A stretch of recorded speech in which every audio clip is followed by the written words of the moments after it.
Every single night, more than 30 people slip into one of the strangest states a body can enter. Your muscles fall limp. You drift through vivid hallucinations for hours. Then you wake and forget almost all of it within minutes. But here's what nobody tells you. That total loss of control isn't a weakness, it's a superpower. In Muktamtam, a chemist was stuck. He'd spent months chasing the shape of the benzene molecule and getting nowhere. Exhausted, he dozed off by the fire.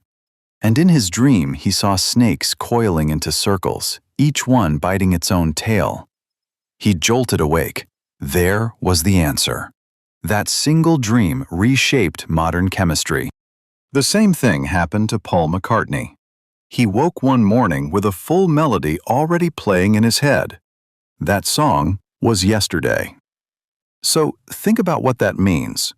Your brain can crack problems you couldn't touch while awake.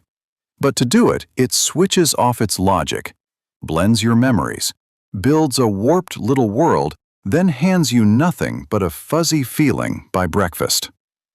So what actually is a dream? And why does your brain insist on running this every single night? Rewind to a quiet lab in Chicago. Back then, scientists assumed the sleeping brain simply shut off. But a young researcher named Eugene Azarinsky wired up electrodes and saw something that stopped him cold. After hours of calm, deep sleep, the brain suddenly flared back to life, waves going wild, as if these people were wide awake. And under their closed lids, their eyes were flicking back and forth, fast. He called it REM. Every time he woke someone mid-REM, they'd say the same thing. I was just having the most vivid dream. So what's happening in that moment? 4 things, and every one of them matters. First, total paralysis. Your brainstem locks down your major muscles, so you don't throw a real punch while dreaming you're in a cage fight. Second, hyper-real vision. Your visual cortex goes into overdrive, and the colors and details feel sharper than waking life. Third, and this is my favorite, your logic checks out. The reasoning part of you powers down, which is exactly why riding a giant chicken to grab coffee feels completely normal until you wake up. And fourth, memory wipe. The chemicals you need to store memories drop to almost nothing, so 10 minutes after you rise, most of the dream has dissolved. Put it together, and you've got a private theater inside your skull. You're the director, the lead, and the only one in the audience. But this theater runs on a strict schedule. Every night you move through 4 to 6 cycles, each about June minutes. First, you drop into light sleep. Then you plunge into deep sleep, where your body repairs tissue and builds muscle. Then the brain climbs back up into REM, where the vivid dreams live. And here's the thing.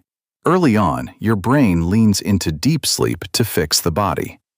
But toward morning, the REM stretches grow longer, which is why your weirdest, most unforgettable dreams tend to hit right before your alarm.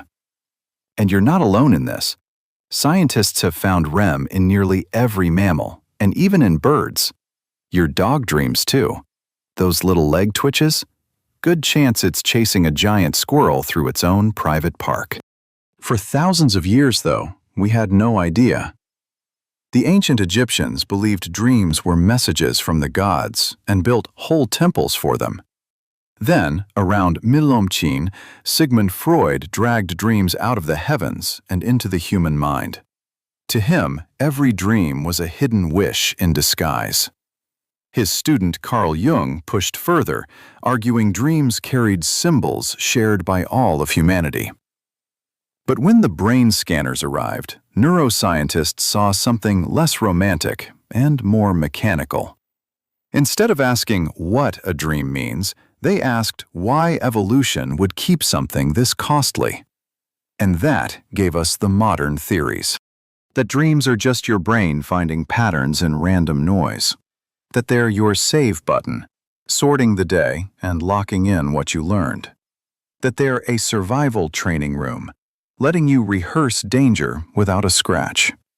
That they're social practice for rejection and conflict.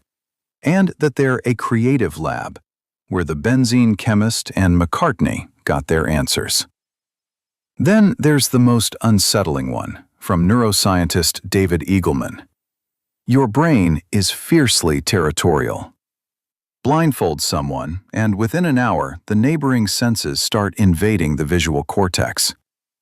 So picture our ancestors sleeping 10 hours in darkness.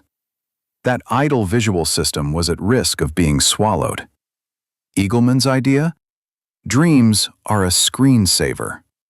Every chin mini-minutes, your brainstem fires images into the visual cortex just to keep it busy, to send up a flare that says, "I'm still in use, don't take my land." You may dream simply to protect your ability to see. So which theory is right? The honest answer is, probably all of them. Evolution is ruthless at squeezing extra use out of a single mechanism. And what gets me most is the contradiction at the center of it. We've photographed black holes and mapped the genome, yet we still can't fully agree on why our own brain runs a movie theater every night.